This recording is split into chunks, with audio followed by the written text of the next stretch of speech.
And speaking of the Lions, we about to start talking about them boys. So Easy, kick us off. What are we talking about here? I actually have some interesting news. Breaking news coming into the Woodward Sports Tech. It's not like breaking news or anything like that. But I found out. Well, I don't know if we can shout them out, but nonetheless, there's these guys right about the Detroit Lions beefing with some of the guys here. But anyway, they open up the bag and they let know the Detroit Lions actually asked to be on Hard Knocks. Typically there's like three rules that qualify you to be on Hard Knocks, and one, you can't make the playoffs in the past 2 years. Mm-hmm. Then you're qualified. If you have a new head coach, or if you don't have a new head coach, you qualify. And then the other one, I think I wrote it down here. Where's the third one? I did not. Nonetheless, though, the Detroit Lions, the Panthers, and the Jets were the eligible teams. The Detroit Lions picked up the phone. They called the HBO execs, and they said, lock us in. Lock us in. Lock us in. Was there really any other option? Who are you going to go? This Lions team is going to, made for TV. You have Dan Campbell. You have Jamal Williams. You have the Okuda drama. You have guys like Khalil Pimpleton who are hometown guys on the edge of, getting cut. That'll be a great Hard Knocks story. You have the Aaron Glenn and Ben Johnson rivalry about how they're both talking about they want to be the best coordinator in the Detroit Lions history. So this is must-see TV, obviously with the personalities and the storylines. It's good to see that Shiela was like, yo, hey, Raj, throw us on Hard Knocks, big dog, because it's what else do you need? That's what the people want. Obviously, one of the best fan bases in the history of sports, the Detroit Lions fan base. We still rock with them. They really are. They're still selling out crowds after they've given us nothing for 50 years. Except that Eagles game. Except that Eagles game. Yeah, it wasn't looking too good. But no, it's good that they went out and they reached out for it. And yeah, some people might think it's weak that they're like, hey, throw us on Hard Knocks. But no, it's give more exposure to the team. Give these young guys something to be excited for coming into training camp every day. Oh, we're going to be on Hard Knocks. We get to go and watch that. That's sweet. It's just more exposure, more limelight. You see they're going to be on Hard Knocks. They're getting the draft. It's like Detroit's cool again. Like Detroit's back.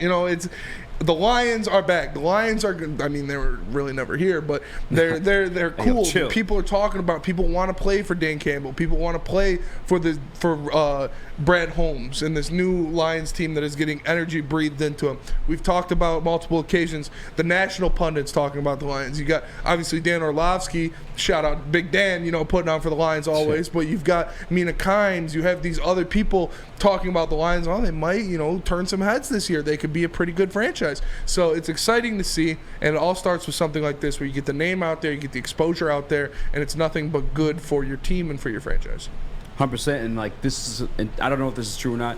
I'm assuming so, though. Sean McVay and the LA Rams, Jared Goff, they were on Hard Knocks, weren't they, when they made the move to LA? I think Jeff Fisher was the coach. Jeff Fisher was the guy Mr. there. 8-8. Yeah. Yeah. Now he's the head coach of the Michigan Panthers. Shout out. But no, honestly, I think there's a bigger picture here to look at when you consider the Hard Knock situation in the Detroit Lions. I mean, Shiela picked up the phone, and maybe some pick people up the phone, baby. Pick up the phone, baby. By the way, be honest with you, if you're HBO, you had to pick between the Panthers before Baker Mayfield. By the way, yeah, the Panthers and the Jets and the Lions. You're picking the Lions. You're picking the all Lions, day, man. All day. Dan Campbell is made for TV. 100%, and as you said, yeah. You're picking the Lions without a doubt. Dan Campbell by itself is a rock star. Dude was still in the headlines every single week when we were 3-13-1. Yes. You know what I'm saying? But nonetheless, though, I think there's a bigger picture to this, and I think it's to deal with Shiela Hamp. And I say Shiela Hamp because, as you know, she dropped the Ford. I think she's been very conscious of this Detroit Lions team history and just how terrible it's been, along with her name. I think that's part of the reason why she dropped the Ford. Yeah. I think she wants to market the team. Let's not forget too, her hand played part in bringing the draft here. I think it's 2024 they're coming. Mm-hmm. She got the NFL draft, and I think part of that too was due to the fans. We did boo. We did get outsold in the 49ers game. A lot of people didn't show up to the Eagles game. We're finally we showed our displeasure. Thank you. And I think she's taken an active measure to turn that around, both in gaining fans in Hard Knocks. That's going to happen. I mean, everyone loves Dan Campbell already. Wait till you get some more of them every single week. Jamal Williams, those guys are all exciting. But she's just been very active in actually, turning the page and trying to rid herself from, the old ownership. meaning her family. Again, dropping the Ford is like a prestigious last name to have. She went from Firestone to Ford to Hamp. But honestly though, like Ford, bro. Like they invented the car. You dropped that off your last name. Like she's being serious about this. They invented the car, bro. They invented they really though. Yeah. You say she's dropping that off of her name, and another thing too. Like I said this, I don't know if it was when we were back on the old channel over here, but former athlete in herself, someone who actually applied to work for the NFL, didn't get the opportunity position that she wanted. Like, there's something to prove here. On top of us, like, you know, piling our shit on top of her, giving her the same SOL, or the Ford's got to sell a team. Like, she's like, no.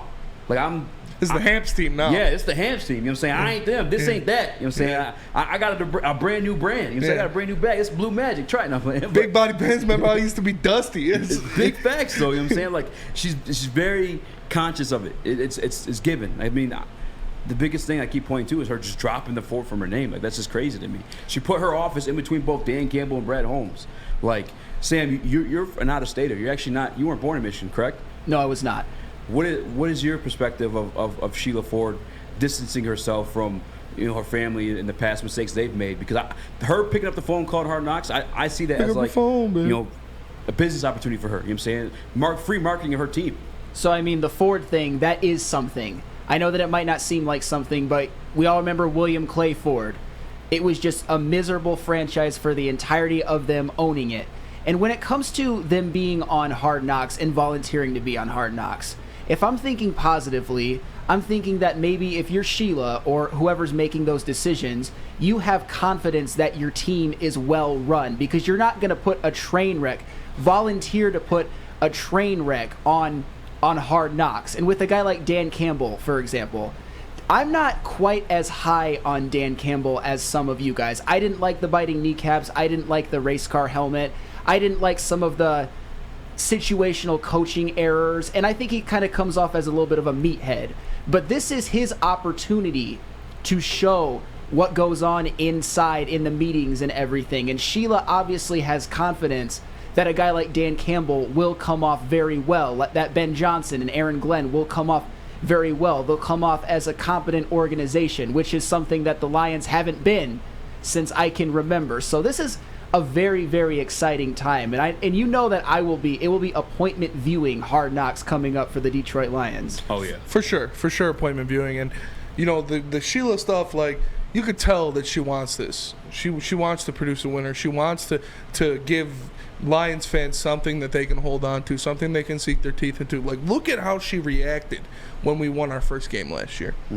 She's in the locker room going crazy with every popping bottle, like not popping bottles, but jumping into Dan Campbell's arms. Like, you don't think the players see that and be like, damn, that's the owner of the team right there acting like that. Like, that's different than seeing the coach be happy or the GM even be. That is the owner of the team. Yeah. Down there slumming it with her employees, like going crazy in the line. Yeah. That proves something. That proves that she wants this as shit. bad as everybody else. It proves that she's tied into this organization. So I do like what I've seen about her. I like what I've seen, you know, the moves she's made and how she has, you know, tried to instill a new confidence into this team, into Dan Campbell, into the coaching staff, that, you know, this is going to be different, because it's starting to feel like it really is going to be different.